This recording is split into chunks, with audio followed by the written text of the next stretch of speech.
Support comes from the Missouri Forest Products Association, saluting Earth Day on April 22nd with an ongoing commitment to help offset carbon emissions with sustainable harvesting of Missouri forests. Details at choosewood.com. Welcome to St. Louis on the Air. I'm Sarah Fensky. The city recently issued demolition permits for 6 buildings in the downtown West neighborhood, 5 on Olive, 1 on Pine. That's more than 26,000 square feet in the shadow of what will be St. Louis's new Major League Soccer stadium. The team's owners are asking for the right to destroy these buildings, and once raised, the land they sit on is slated to be parking. It's a familiar story in St. Louis. Huge swaths of the city have been bulldozed in the last century, and in many cases, they have been replaced with parking lots. But just because a song is familiar doesn't mean everyone in the city is okay with one more spin. Mitchell Jorstad is a volunteer and committee member for Project Augustine. That's an initiative to restore a church in North St. Louis. He's also active in the broader local preservation community. He published a petition at change.org seeking to rally residents to save the building, and he got well over 1,000 signatures. Mitchell Jorstad explained to producer Evie Hemphill his frustration that we keep doing the same thing in St. Louis. This is not the first time we've done this where, a big player moves in, could be such as the convention center, well, the MLS stadium now, St. Louis Center, Wells Fargo, all may move in and, they bring a lot of investment to the city, which is great. They're providing so much for the city, but then, we start having these side effects when they move in where they say, we need parking. And then they, choose a block or two to just clear out and, reshape in according to their own desires rather than what might be good for the community at large. You look at, for example, one example I think about is U.S. Bank, where, they built their tower downtown and it's so awesome. They have jobs downtown, but they also I think it was 96, they demolished the historic Ambassador Theater for a plaza. The building was in fine shape. It was standing. And, if it had survived another 4 years, another 8 years, then somebody probably would have picked it up and rehabbed it by then. It was a great asset.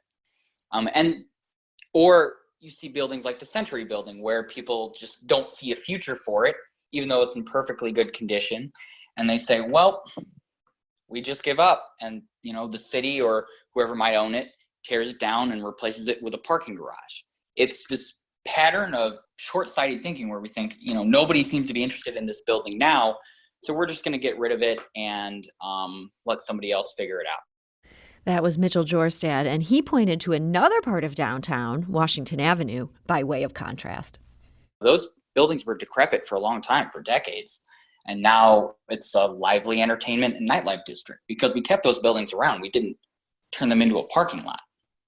And that doesn't mean just the big skyscrapers and big flats and apartments too. That also includes, the smaller buildings, the 2 or 3 stories, the walk-ups and mixed-use buildings.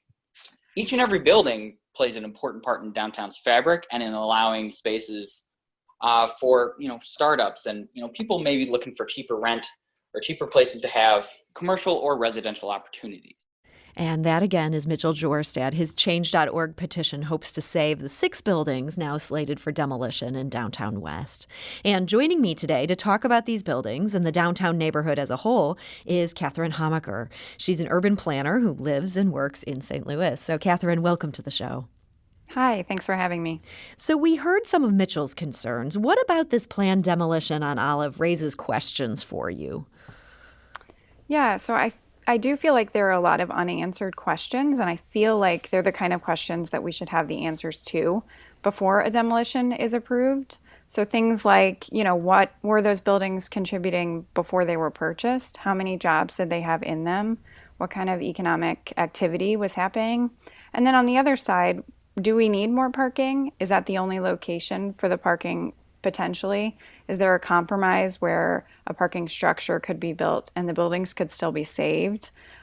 Questions like those, I think, really need to be thought through and need to be tied to a broader plan before something like a demolition is approved. Because as he mentioned, we've done a lot of demolitions without long-term plans, and then we look back and say, I wish we hadn't approved that demolition. So I think in this case, it just speaks to the fact that we need a longer term plan for the area. So this might sound like a really stupid question, but do we have a comprehensive plan for downtown at this point? So there is a plan in the works now, and it's out for public input right now. And it, in fact, doesn't have these buildings demolished. And so that's an interesting point because, the only thing worse than not having a plan is having a plan and not following it. So it really can sort of erode the trust of people that you ask to participate in the planning process and of the process generally if you ask people for what they want and then you choose to do something different. So this plan, this is at this point a draft plan, but it sounds like it's not just that somebody drew this on the back of a napkin. Somebody spent some time trying to figure out what should go where. What did they have these buildings doing, if not parking? Yeah, I mean, so they're historic mixed-use buildings. So those are the kinds of buildings we have all over St. Louis, and it's part of what makes our urban fabric unique because we do have this mix of uses naturally in our building stock. And so the beauty of those buildings is that they can be anything. They can be office or residential above. They can be storefronts, they could be offices, they could have retail. And so that's part of the need for a plan for the area around MLS, for example, is, there's really an opportunity here to think about what kind of uses complement what the stadium is going to bring and how can those come together to create the kind of environment that we'd like to have around the stadium. Now, as a planner, you've said that you see the city's existing built environment as a really big asset. I don't think everybody in the city thinks of it that way. Explain your thinking. What do we have here that's good? Yeah, so, my favorite thing about St. Louis is our really interesting, unique neighborhoods. We have short blocks and a density of buildings and a unique architecture style and mixed uses and in many neighborhoods, mixed incomes. And that is something unique here. And the trouble with St. Louis is that we've got all of these great neighborhoods and they are just not stitched together very well.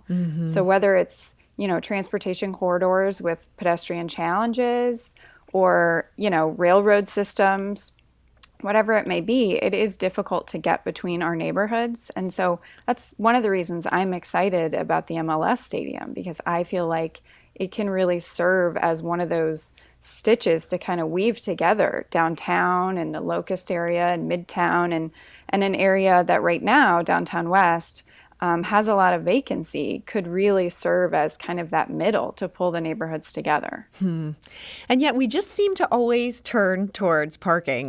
Mitchell Jorstad, who we heard from before, he's the preservationist trying to stop the demolition of these buildings.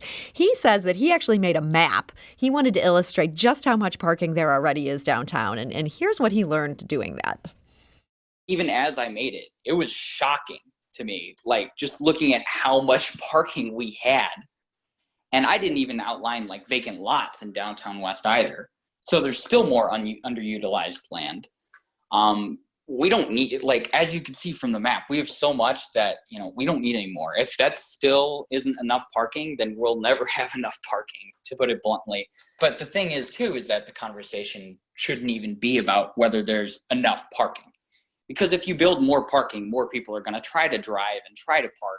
And then you end up with full parking lots again. And so we need to think in the reverse direction of, buildings over parking, of, activated spaces. Because, to put it in kind of to simplify it a little, if you look at somewhere like Chicago or New York or Paris or London or basically most of the major global cities, or even, smaller ones with a lot of pedestrian activity like New Orleans, it's hard to park. It's very hard to park.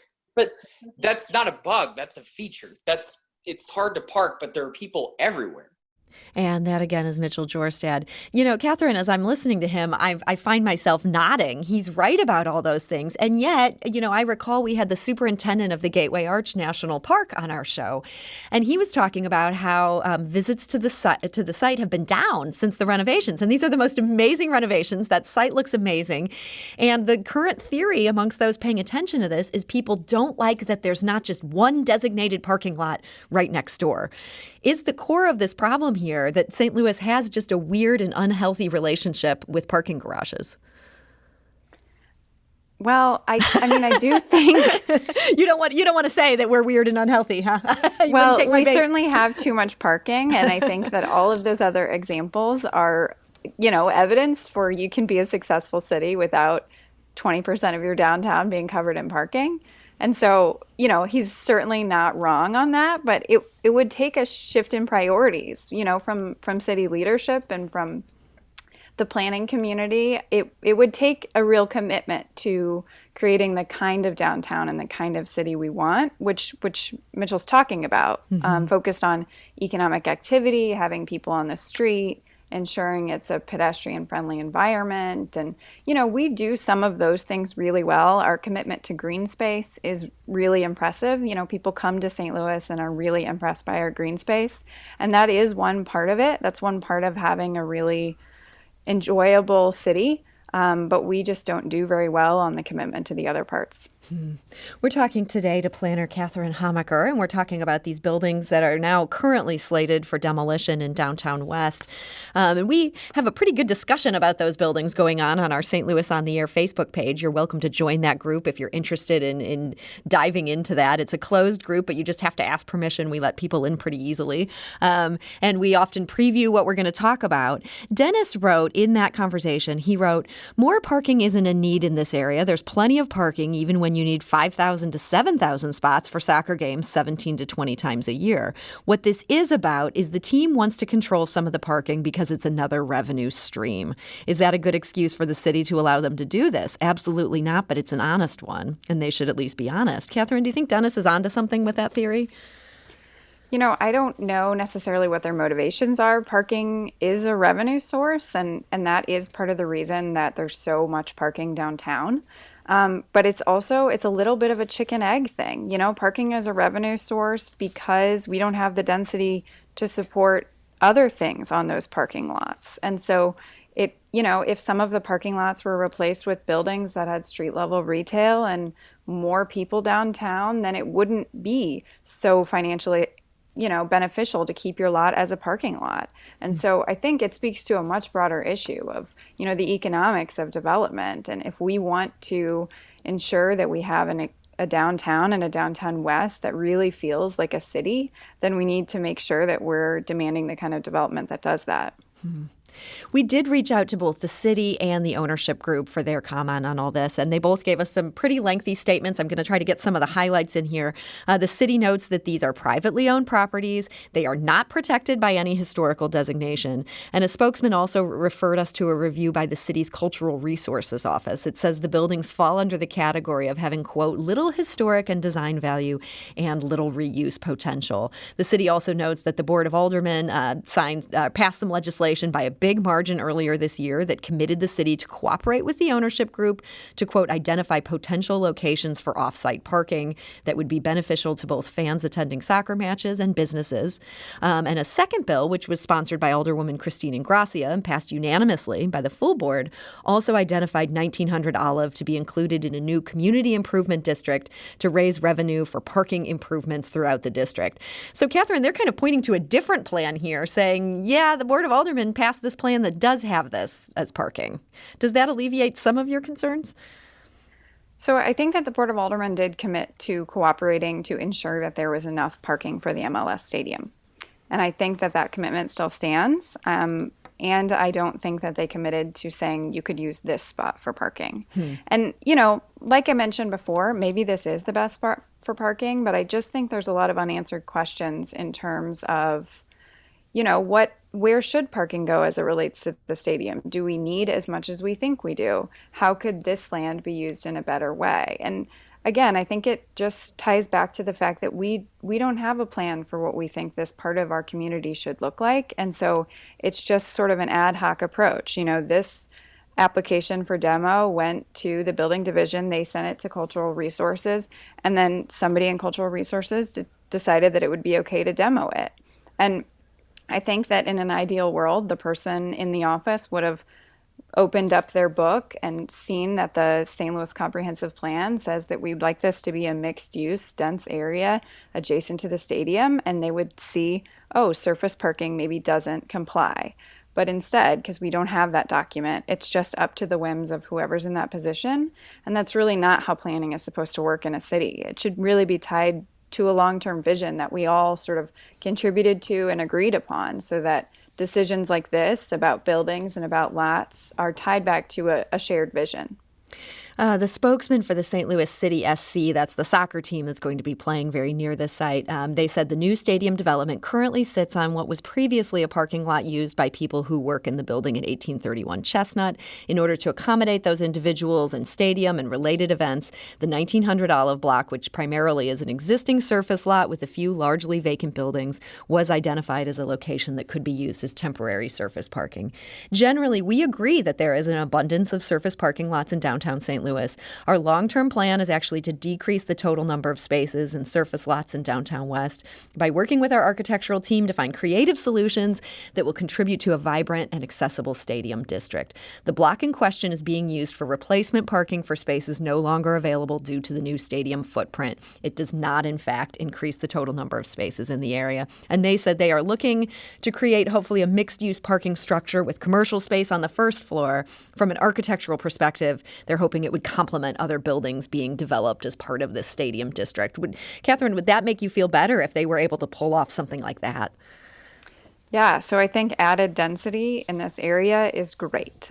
I just think that we have perhaps a system that's got things in the wrong order. I don't think we should necessarily be handing out demolition permits until we know what the next step is. And they're right that surface parking is a temporary land use. It's something that lots of parts of our city have used for a few years, and then, the economics and the market have changed and they've been able to develop on it. And, that's fine. It's just that has really burned us in the past. We have agreed to demolish buildings, and then down the line, nothing has come from it. And so without a plan in place, I think it would be unwise to support, more surface parking without a long-term plan. I do want to mention we're actually hearing from a lot of callers right now. We haven't officially opened our phone lines because we knew we had a lot to talk about today, and unfortunately we're not going to be able to get to those. But we have heard now today from people who are in favor of preserving this row of buildings along 1900 Olive, and we're also hearing from folks who would like to see St. Louis approach parking differently. Catherine, there seems to be a real consensus that our current system is broken and that's much bigger than this particular issue here. In our last couple minutes here, we just have about a minute and a half. Are there any concrete ways that we could make the St. Louis planning and development process less scattered? Yeah, I think that the Board of Aldermen and the Mayor's office could fund our planning department. And it's been under-resourced and understaffed for decades, and so they haven't been able to create things like a citywide comprehensive plan or update the zoning for more than 50 years. And so that's what's created this sort of ad hoc approach to thinking about properties, is because we don't have a citywide plan for really anything. And so I think that would be step number one, would be to ensure that office is ready to tackle some of these things at a citywide level. So this is going to take more employees. We can't just try to do this on the cheap. We need people dedicated to this. Yeah, but the thing about planning is that it's an investment on the front end, and in theory, it saves you money on the back end. So if we can fund the office and really commit to planning for our future, then hopefully we'd save money in the end. Well, that's a great argument, and I do feel like there's a lot of people who are really receptive right now to the idea that something has to change, and so hopefully people are listening today. And Catherine Hamacher, I want to thank you so much for joining us to share your thoughts. Yeah, thanks for having me. This is St. Louis on the Air on St. Louis Public Radio, 90.7 KWMU.